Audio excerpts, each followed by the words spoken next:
Masya Allah, satu kata-kata baik, kata-kata yang cukup dekat dengan hati. Kita tidak akan miskin, kita tidak akan kerugian selagi mana kita berinfak di jalan Allah. Sucikan harta dan jiwa dengan infak. Bersama dengan saya untuk mengungkap dengan lebih lanjut lagi ialah Ustaz Said Abdul Qadir Al-Jufri, jurucakap Yayasan Ar-Riayah. Assalamualaikum Ustaz. Waalaikumsalam warahmatullahi wabarakatuh. Masya Allah, ahlan. Ahlan bikum. Baik, Ustaz, ni kita nak cerita tentang nak ambil berkat lah bulan Rejab ni. Kita nak menggandakan segala amalan kita. Boleh Ustaz kongsikan bagaimana kita ni nak boleh menggunakan pakai platform infak untuk menyucikan harta kita dan jiwa kita. Silakan Ustaz. Bismillah, alhamdulillah, salatu wassalam ala sayyidina Rasulillah. Kita dah dekat sangat dengan Ramadan kan Farah. Kita dalam tempoh yang kita rasa berdebar je, nak jumpa Ramadan ni, rasa tak sabar-sabar nak jumpa Ramadan. Moga jumpa. Kalau kita kata orang yang nak kahwin tu kan, lagi 40 hari nak kahwin tu, lagi berdebar dia. Dan tentulah dia buat preparation macam-macam, persiapan macam-macam. Dan sekarang ni kita punya persiapan untuk Ramadan biasanya bermula, paling lewat pun mula bulan Rejab lah. Dan Rejab ni adalah tempoh ataupun masa yang sesuai untuk kita menyucikan jiwa kita. Kita banyakkan minta ampun pada Allah, kan, bersihkan hati kita supaya mudah-mudahan Ramadan nanti kita dapat masuk dalam keadaan yang penuh kebaikan, dalam penuh bersedia, kan. Jadi kita boleh mudah untuk buat ibadat dan sebagainya. Dan biasanya yang menghalang kita daripada melakukan ibadat adalah kekotoran pada jiwa kita dan juga pada harta kita. Dan Allah Subhanahu Wa Taala dah ajar dah macam mana cara untuk kita menyucikan jiwa kita, iaitu caranya adalah dengan bersedekah. Khudh min amwalihim sadaqatan, ambil daripada harta mereka satu sedekah. Untuk apa? Tutahhiruhum, untuk menyucikan mereka. Wa tuzakkihim biha, memang membersihkan dan menyucikan mereka. Jadi senang ceritanya memang berinfak ataupun kita kata bersedekah dan sebagainya ni, dia punya tujuan dia salah satu yang besarnya adalah untuk bersihkan. Bukanlah kita kata ustaz kata saya punya harta ni ada najis ke nak kena bersihkan, kan, mughallazah ke apa ke, bukan. Tapi kadang-kadang ada sahaja daripada harta kita ni memang sedikit sebanyak ada kita kata syubhah dan sebagainya. Maka nak sucikan dia, caranya memang tak lain tak bukan bersedekahlah. Maka mudah-mudahan Ramadan yang kita masuk dalam keadaan harta kita suci, jiwa kita suci, maka kita dapat beribadah dengan lebih baik lagi, insya-Allah. Insya-Allah. Tu ada para jemaah tu dekat kat rumah Ustaz. Ya. Semua sama nak join kelas. Assalamualaikum kepada si cilik Ustazah cilik. Okey Ustaz, sekarang kita nak sambung pula sikit lagi. Untuk Ustaz kongsikan, sebab kita ni memang nak kena refresh selalu. Walaupun kita dah belajar, kita kena refresh. Kelebihan infak, dan kita teruskan dengan apakah jenis infak yang memberi ganjaran yang berterusan kepada pemberinya. Silakan Ustaz. Konsep infak ni memang saya tahu dekat TV Al-Hijrah, dekat khususnya rancangan Assalamualaikum kita ni memang tiap-tiap hari kita cerita.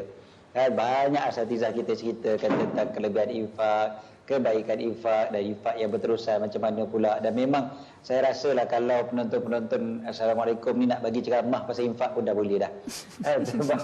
Banyak dah kita dengar, kan, maknanya hikmah-hikmah punya kebaikan-kebaikan hikmah. Kita dengar pasal hikmah tu dapat kuatkan iman, hikmah tu dapat buang sikap kita punya kedekut, sombong dan sebagainya. Kita bersedekah, kita boleh sembuhkan penyakit dalam hadis. Kemudiannya boleh panjangkan umur, boleh jauhkan daripada bala bencana, boleh banyakkan rezeki. Apa lagi? Dapat naungan hari kiamat, dapat hapuskan dosa dan sebagainya lah. Memang kita dah selalu dah dengar perkara-perkara ni. Cumanya satu perkara yang kita perlu ingat, pengulangan ni takkan rugi bagi orang yang beriman. Kan? Sebab peringatan demi peringatan, macam Farah sebut tadi, peringatan, kan? Sebab peringatan ni dia sangat memberi manfaat kepada orang yang beriman. Dan dalam satu pepatah Arab dia kata peringatan ni dia akan mengajar walau seekor keldai. Kalau orang Melayu kata belakang parang kalau diasah lama-lama tajam juga. Ya, jadi maknanya kadang-kadang kan kita dengar dah pasal sedekah, infak ni banyak kali dah, tapi kadang-kadang tak tergerak juga hati kita, tangan kita untuk berinfak. Maka hari ini saya nak kongsikan satu cara untuk infak pada semua. Lagi-lagi kita berinfak pada institusi-institusi yang mana boleh menyebabkan pahala kita mengalir berpanjangan, insya-Allah. Selagi mana institusi itu digunakan untuk jalan dakwah, maka selagi itulah pahala kita ada walaupun kita dah baring dalam kubur. Dan institusi yang kita masukkan kali ini adalah tentang Madrasah At-Tazkiyah, yang mana sekarang ni sangat memerlukan bantuan. Madrasah At-Tazkiyah ni menariknya, dia mulanya kat tengah-tengah bandar betul. Dia pada tahun 2011 dulu lagi dia dapat satu rumah dekat Pantai Dalam. Dekat Pantai Dalam kat Bangsa tu kan. Jadi memang dekat tengah bandar lah, memang diperlukan sangat-sangat satu pusat pengajian Islam dekat situ. Jadi nama At-Tazkiyah ini sendiri pun diberikan namanya oleh Al-Habib Umar bin Hafiz.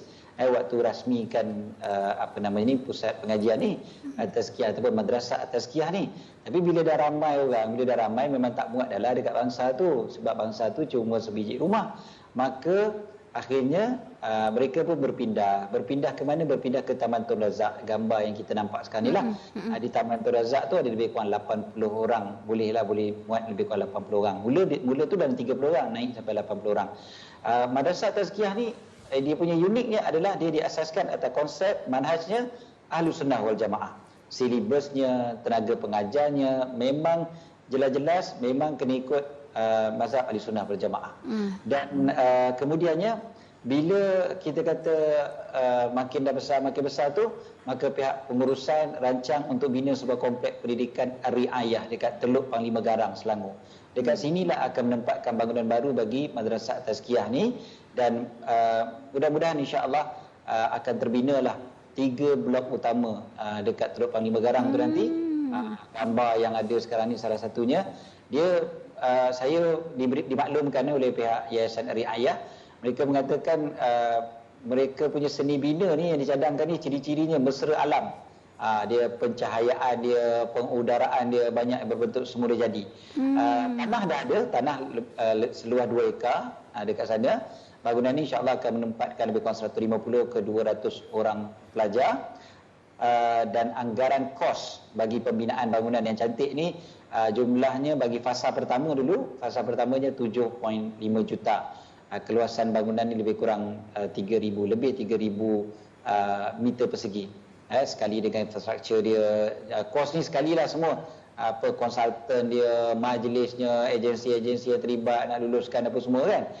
Semua sekali tu dia 7.5 juta yang diperlukan, dan insya-Allah mudah-mudahan siap nanti kita boleh bayanglah ini baru kita panggil apa? Baru animasi yang kita nampak ni dia baru bayangan sahaja. Kan? Ini bayangan, tapi nantinya mudah-mudahan berbentuklah fizikal betul-betul kat situ, adanya pelajar-pelajar belajar kat situ dapat pahala berterusan untuk kita insya-Allah. Masya Allah, Ustaz, cantik betul tempatnya tu. Tak sabar nak tengok dia dalam bentuk realiti. Sekali lagi kita wawarkan secara ringkas dalam 30 second, Ustaz, untuk menyumbang. Ya. Mari sama-sama kita sumbang. Yayasan Riayah ada nombor akaun Maybank yang tertera dekat skrin TV kita. Boleh screenshot cepat-cepat ataupun keluarkan handphone, ambil gambar. Nombor akaun di 640 1663 7026. Begitu juga melalui infak Yayasan Ar-Riayah. Tengok sikit dia punya R dia ada 2 kat situ, double R.